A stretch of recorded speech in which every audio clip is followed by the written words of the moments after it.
Everyone, কেমন আছো সবাই? আশা করছি ভালো আছো আর আমিও ভালো আছি। তো আজকে রান্না করব একটা সবজি। তো এখানে এই ঝিঙের মতোই দেখতে। তো এটাকে কে কী বলো অবশ্যই কমেন্টে জানিও। আর এটা রান্নার জন্য পরিমাণ মতো কেটে নিয়েছি, আর নিয়েছি একটু পেঁয়াজ কুচিয়ে, আর এখানে একটু সামান্য আলু দিয়েছি, আর এগুলো কেটে নিয়েছি।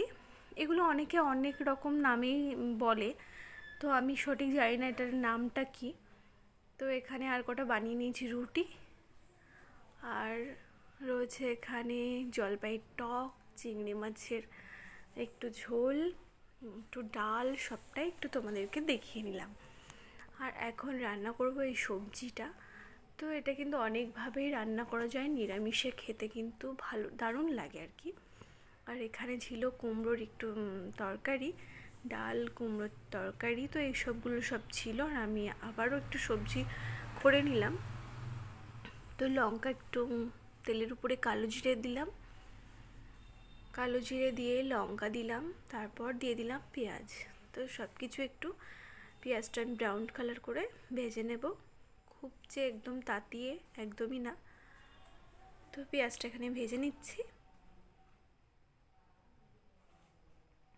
আর সবজিটা আমি কেটে ধুয়ে রেখেছি।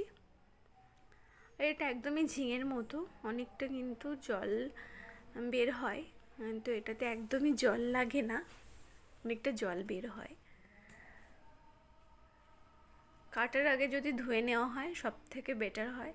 তো এখানে আমি কিন্তু কাটার পর ধুয়েছিলাম, তারপর দিয়ে দিলাম সবজিটা, দেওয়ার পর নাড়িয়ে চাড়িয়ে নিচ্ছি।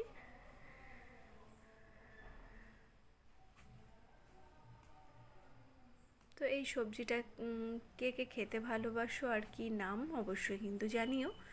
আর এখানে দিয়ে দিলাম স্বাদ মতো নুন, পরিমাণ মতো হলুদ গুঁড়ো দিয়ে ভালো করে একটু নাড়িয়ে চাড়িয়ে নিচ্ছি।